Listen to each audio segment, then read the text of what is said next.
Relax, it was only a joke.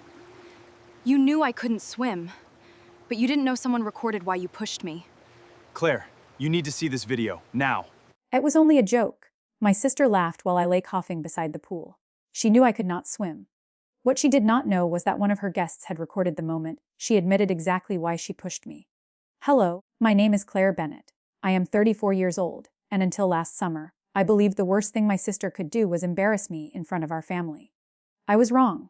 My younger sister, Vanessa, had always called herself the exciting one.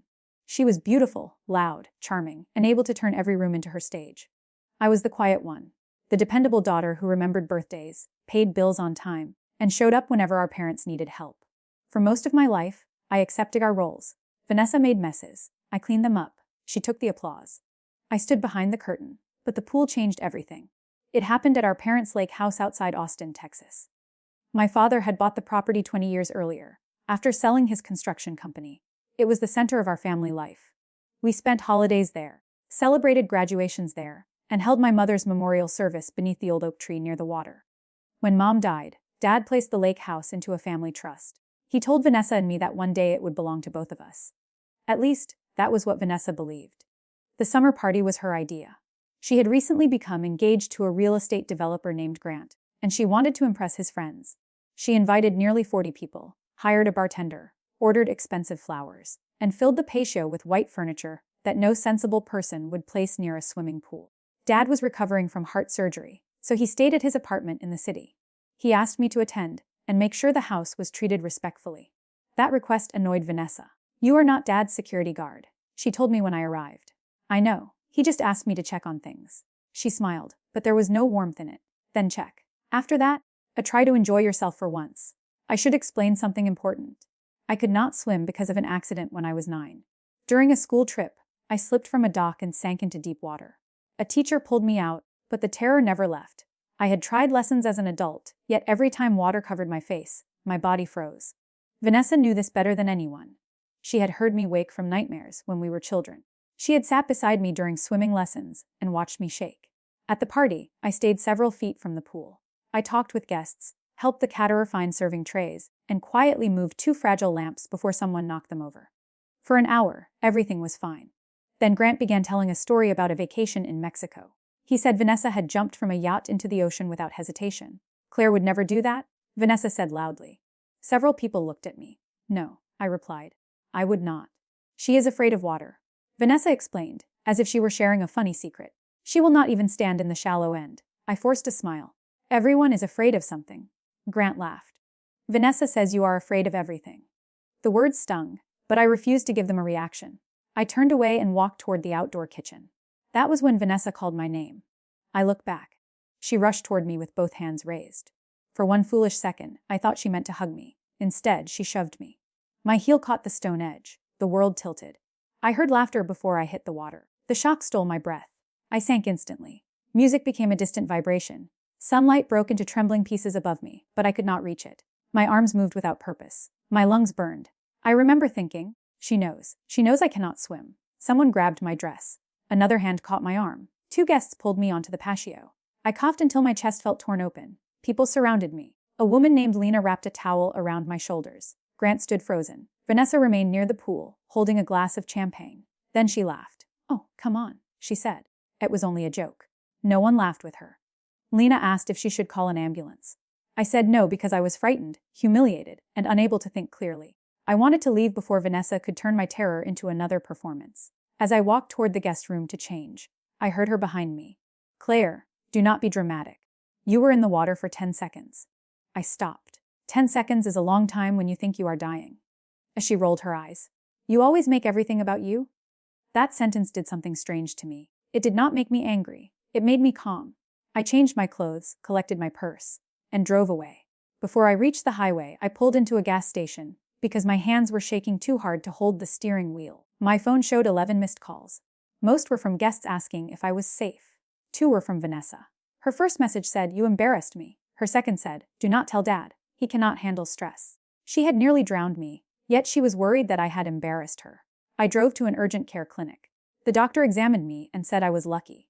I had inhaled some water, and she wanted me monitored for delayed breathing problems. She documented bruising on my arm and lower back. When she asked how I had fallen, I told the truth. My sister pushed me. The doctor's expression changed. Did she know you could not swim? Less. That was the first time I heard the event described without our family's excuses. It was not teasing. It was not sibling conflict. It was a deliberate act that could have killed me. The next morning, Dad called. Vanessa said you slipped, he told me. She said everyone had been drinking and you blamed her because you were upset. I closed my eyes. She had reached him first. I was not drinking, I said. And I did not slip. She pushed me with both hands. There was a long silence. Why would she do that? I do not know. Dad sighed. Your sister can be careless, but she would never truly hurt you. I had heard versions of that sentence all my life.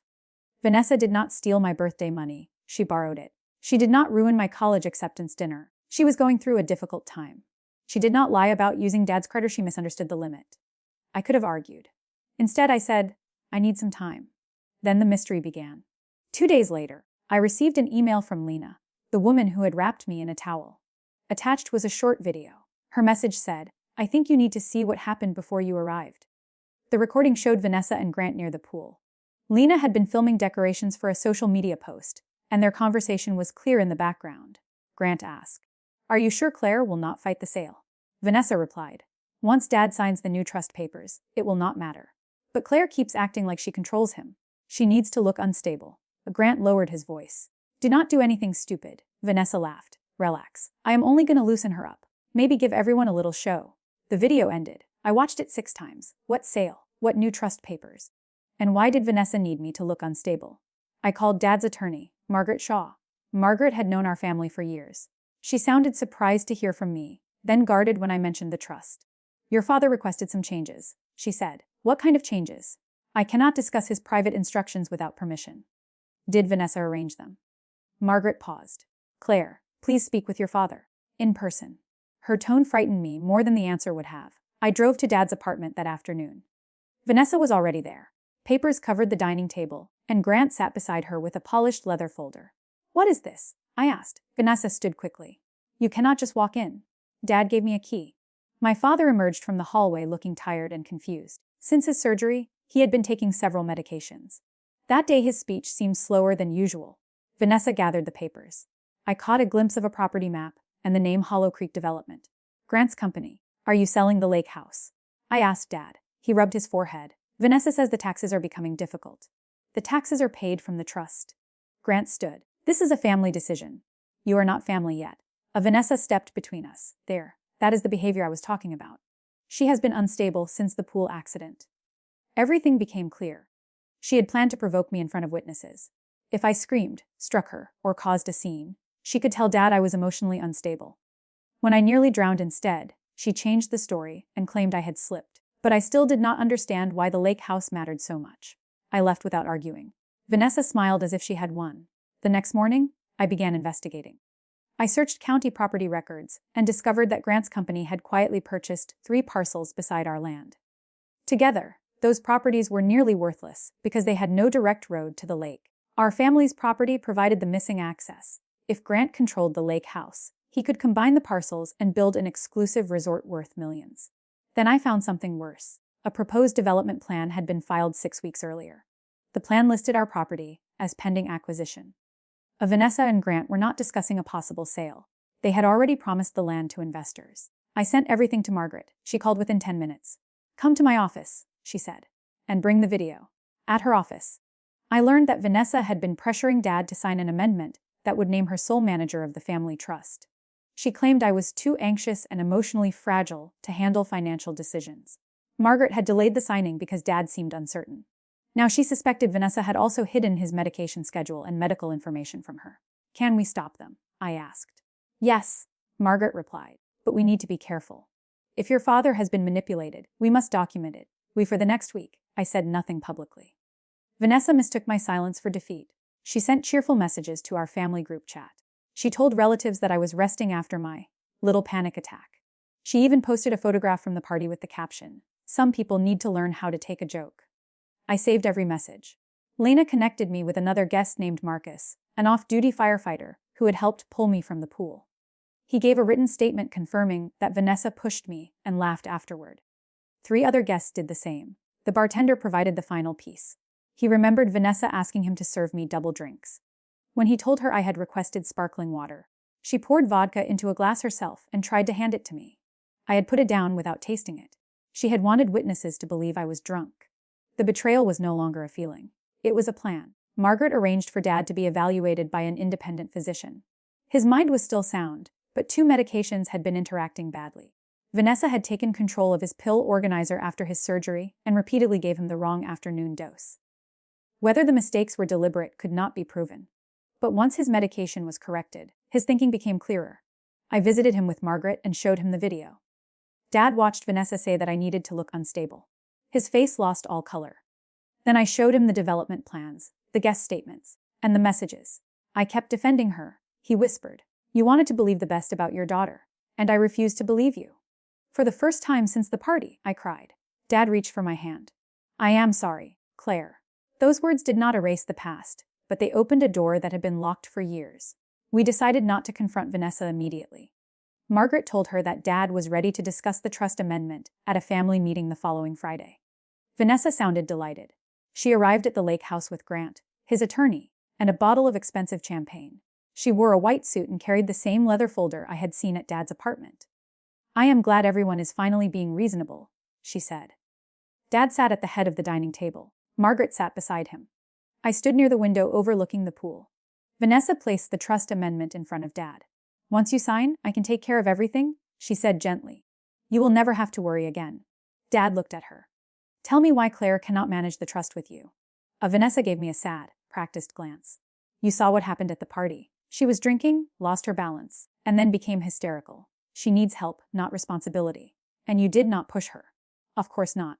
It was a joke that got misunderstood." Margaret turned a laptop toward her and played Lena's video.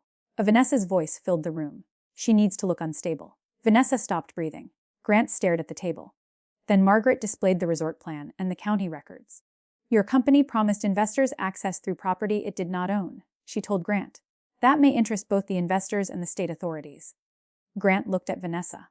"You said the transfer was guaranteed." "I was supposed to be," she snapped. Her mask finally disappeared. Dad pushed the unsigned amendment away. "I have made a different decision," he said. Margaret opened a second folder. Dad had revoked Vanessa's authority over his medical care and removed her as a potential trustee. The lake house would be transferred into a protected charitable trust after his death. It could never be sold to Grant's company. I would serve as caretaker, but neither sister could use the property for personal profit. Vanessa's face twisted with rage. "You are giving our inheritance away because Claire fell into a pool." Dad's voice remained calm. "No. I am protecting our family legacy because you tried to turn your sister's fear into a weapon." Grant stood and walked toward the door. "Where are you going?" Vanessa demanded. He looked back at her. "My company may be ruined because you promised something you did not own." "We are engaged." "Not anymore." The door closed behind him. Vanessa stared at me. "You did this." "No," I said. "I survived what you did. The truth handled the rest."